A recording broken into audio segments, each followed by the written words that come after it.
Ya, Mbak. Assalamualaikum warahmatullahi wabarakatuh. Ronyota kita tema ke mulai di daerah awan-awan di Jawa ya.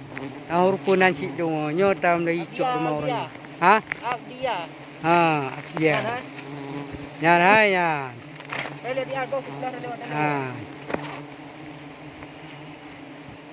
Nyo tataba lihat pawang dan ke siap-siap bahan tu mengambil.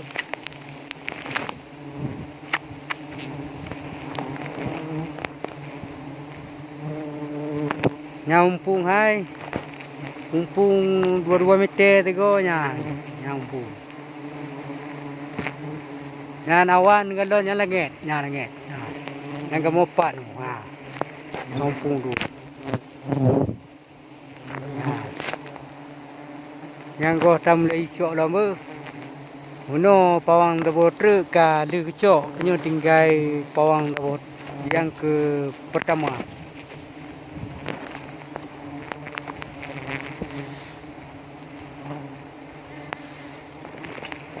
Mbak. Nyo kararat to ke mulai ta cok.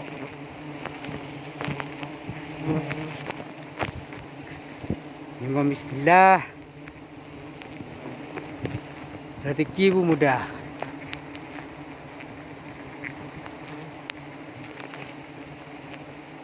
Nyangka tuh. Nyambu. Ya, lega kan?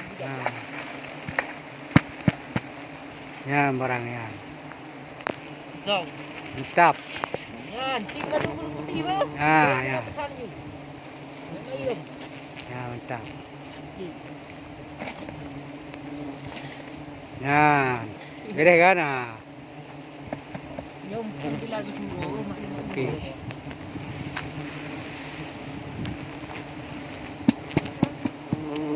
Jadi eno kementong pawang. Tambah lom. Buku bercuta di tempuh pawang dua tu. Supaya peh beting bercut. Tambah beting. Peh beting ni mana?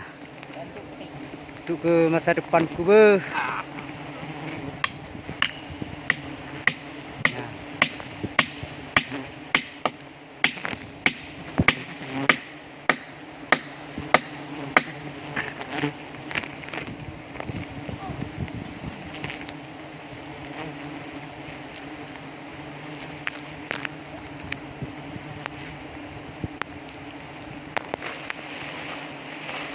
Nyampung hai ya.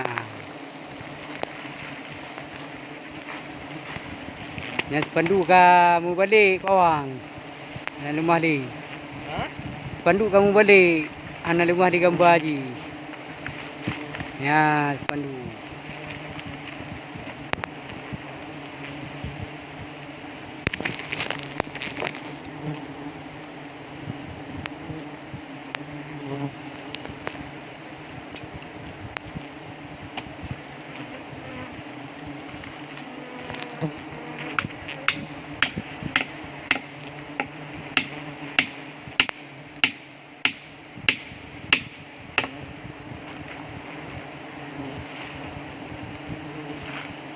Ya, tilu-tilu harap bekah pawang ke.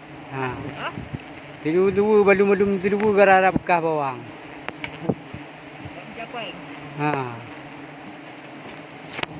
Demi ke untuk masa depan ke dalam jangka 3 bulan lagi ya. Mau apa namanya, mau pegang tangan pun kembali. Ya.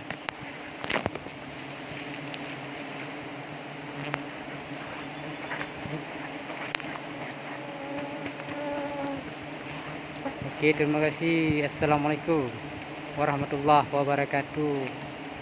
Padura kemudian nanti kita tambung lembah.